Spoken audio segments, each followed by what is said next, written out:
الشيطان الرجيم بسم الله الرحمن الرحيم السلام عليكم ورحمة الله وبركاته بسم الله والحمد لله والصلاة والسلام على خير خلق الله نبينا محمد بن عبد الله وعلى آله وصحبه ومن تبع هداه إلى يوم القيامة وإن تعلم وتعليم وتذكر وتذكر والنفع والانتفاع والإفادة والاستفادة والحسنة التمسك بكتاب الله وسنة رسوله والدعاء إلى الهدى والدلالة على الخير واتباع وجه الله ومرضاته وقربه وثوابه سبحانه وتعالى أما بعد فقال المصنف رحمه الله تعالى نفعنا الله بعلومه وبعلوم مشايخنا في الدارين آمين khatimatun ini adalah penutup daripada kitab Khulasah Nuril Yakin jilid yang kedua.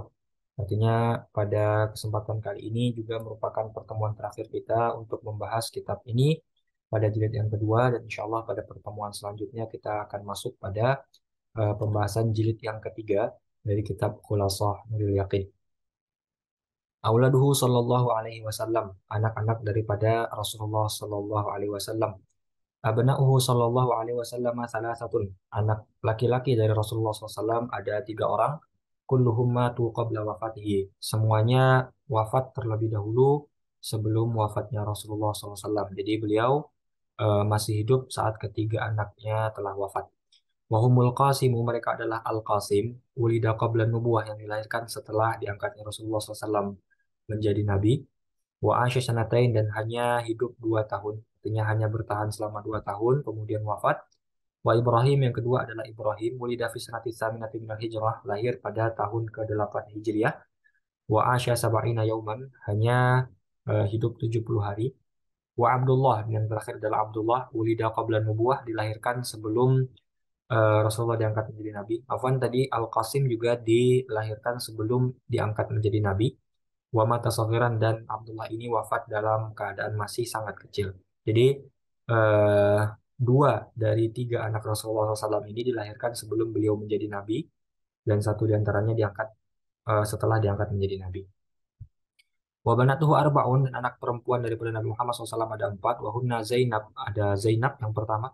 Wa qad adrakatil Islam wa aslamat. Ya, Zainab mendapati Islam, artinya aslamat, masuk Islam juga. Ruqayyah, kemudian ada Ruqayyah, Ummu Kulthum, dan terakhir adalah Fatimah. 4 orang anak daripada Rasulullah SAW. Wa kulluhunna mutna qablahu illa Fatimah.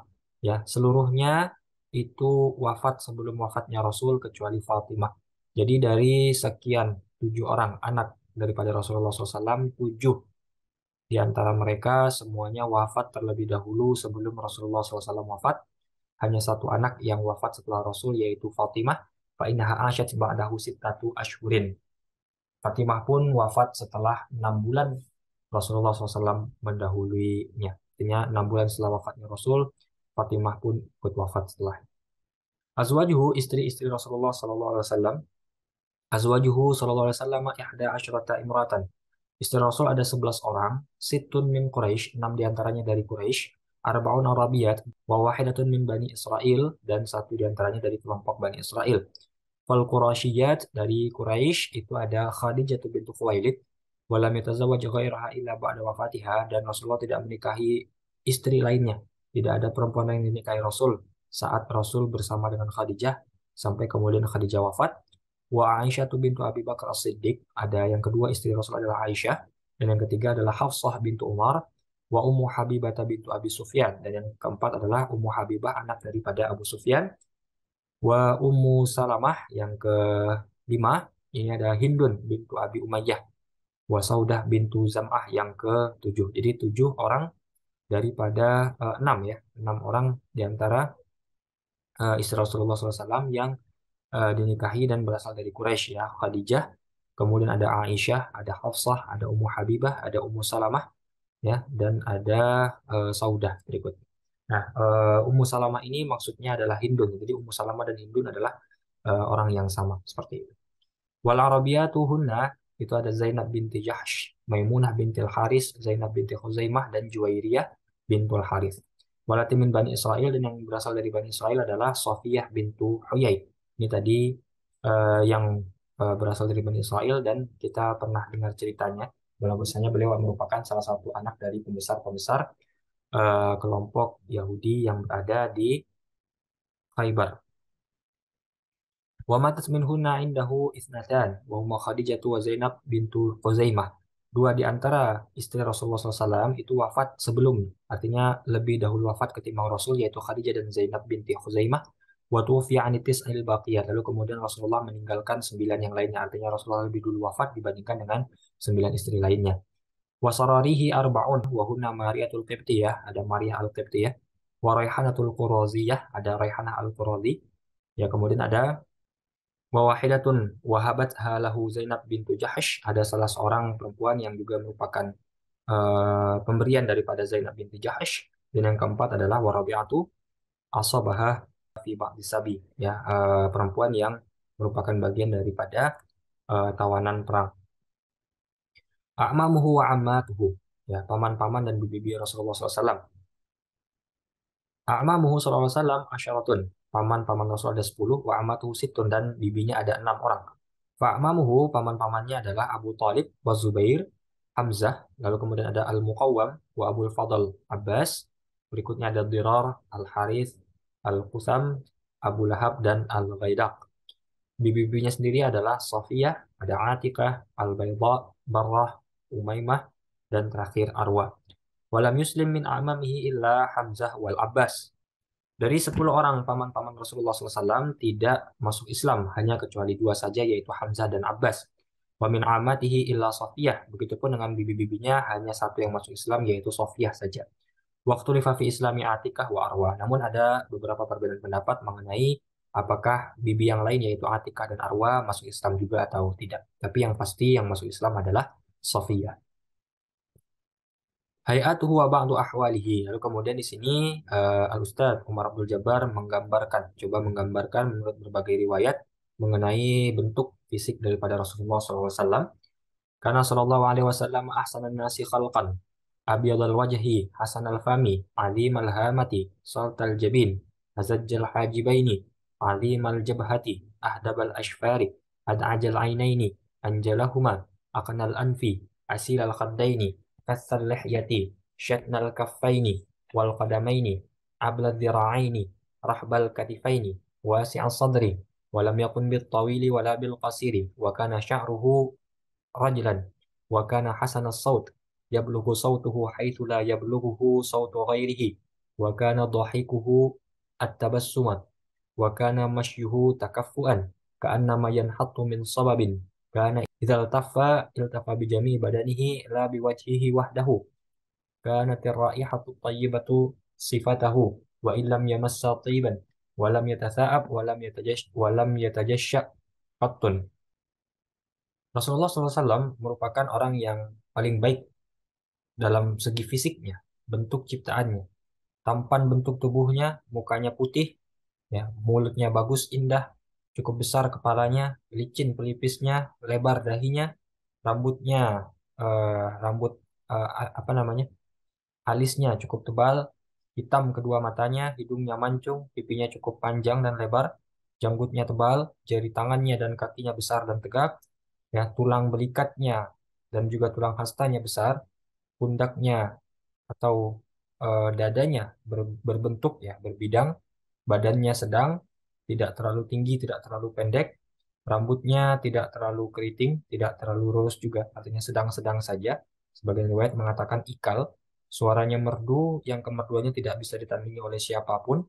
Kalau tertawa tersenyum manis, ya, hanya tersenyum saja, tidak sampai tertawa terbahak-bahak, berjalan tegap seolah-olah turun dari suatu tempat. Lalu kemudian ketika menghadap seseorang, menghadap dengan seluruh tubuh, tidak hanya memalingkan wajah saja. Kemudian beliau punya kebiasaan berbau harum meskipun tidak menggunakan wewangian, dan beliau tidak pernah menguap, bahkan beliau tidak pernah apa namanya istilahnya sendawa, ya, atau mengeluarkan suara saat kekenyangan. Ini kita mendapatkan gambaran yang sempurna daripada Rasulullah SAW, dan dalam banyak riwayat dijelaskan bahwasanya ketampanan daripada Rasulullah SAW itu melebihi ketampanan daripada Nabi Yusuf, yang mungkin selama ini kita sering dengar bahwasanya beliau adalah Nabi Yusuf adalah orang yang paling tampan, tetapi ketampanan Rasulullah SAW adalah ketampanan yang melebihi daripada ketampanan Nabi Yusuf alaihi salatu wassalam. Akhlakuhu, akhlaknya Rasulullah SAW. Karena sallallahu alaihi wasallam akmalan nasi khalqan wa akmalahum khuluqan. Nabi Muhammad SAW selain secara fisik, ya secara zahir, penampilan adalah yang paling sempurna, manusia yang paling sempurna. Tetapi secara akhlak pun juga yang paling sempurna. Jadi akhlaknya pun baik. Jadi secara lahir maupun secara batin Rasulullah adalah orang yang paling sempurna.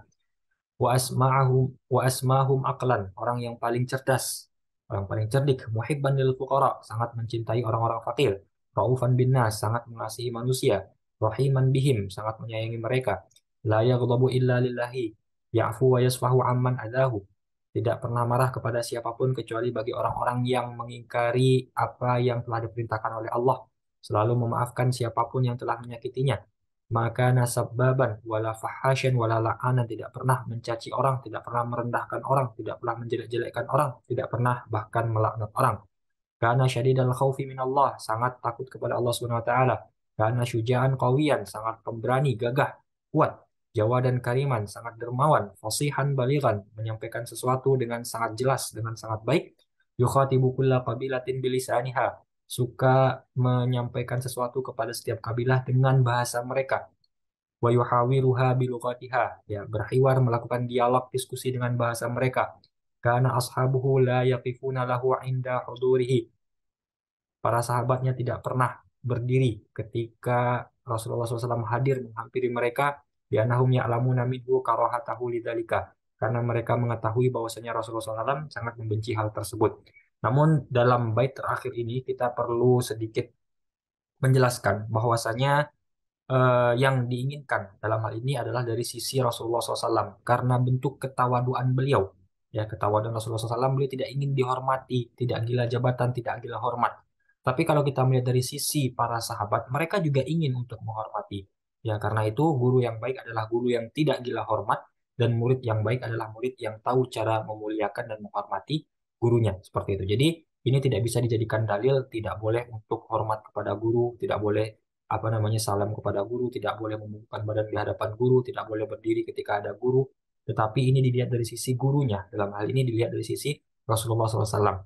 Ya, orang yang tawadu pasti tidak ingin dihormati berlebihan, pasti membenci ketika ada yang menghormati berlebihan. Tapi dari sisi murid, mereka selalu berusaha bagaimana caranya menghormati Rasulullah SAW, begitupun dengan guru-guru kita lainnya. Jadi ini harus diperhatikan dengan baik dari berbagai sisi juga. Mukjizatuhu alaihi salatu wassalam, mukjizat daripada Rasulullah SAW, dijelaskan di sini beberapa mukjizat. Minha insyiqaqul qamar, di antara mukjizatnya Nabi Muhammad SAW adalah mampu membelah bulan. Ainama talabat minhu Quraisyun dzalika, ketika kelompok kaum Quraisy meminta hal tersebut, ya menguji Nabi, kalau engkau memang benar-benar Nabi, coba belah bulan, dan akhirnya itu kejadian. Wa nab'ul ma'i min baini asabi'ihi, ya keluar air dari jari-jarinya, dari mata, keluar air dari dari jari-jari Rasulullah SAW. Endama wada'a yadahu syarifata fi ina'in, ketika Rasulullah SAW meletakkan tangannya di sebuah bejana, fihi ma'un qalilun, yang mana di situ ada air yang sangat sedikit. Jika dimasukkan tangan beliau ke sana, tiba-tiba air yang ada dalam bejana itu menjadi lebih banyak dan memenuhi bejana tersebut. Wa minha taktsiru ta'ami al-qalil wa minha ibra'ul marda wa a'dhamu mu'jizatihil Qur'an. Ya, di antara juga mukjizat-mukjizat beliau adalah beliau dapat memperbanyak makanan yang sebelumnya sedikit. Semula yang sedikit bisa diperbanyak oleh beliau. Wa minha ibra'ul marad, beliau juga bisa mengobati orang-orang yang sakit. Dan mukjizat yang paling besar dan paling agung daripada Rasulullah SAW adalah Al-Quran. Alladzi ajazatil arabu anil ityani bi aqsari suratin min mithlihi. Yang mana Al-Quran itu tidak bisa dibuat seumpamanya oleh orang-orang Arab, meskipun hanya yang paling pendek saja. Tidak bisa ditiru ayat-ayat yang paling pendek saja.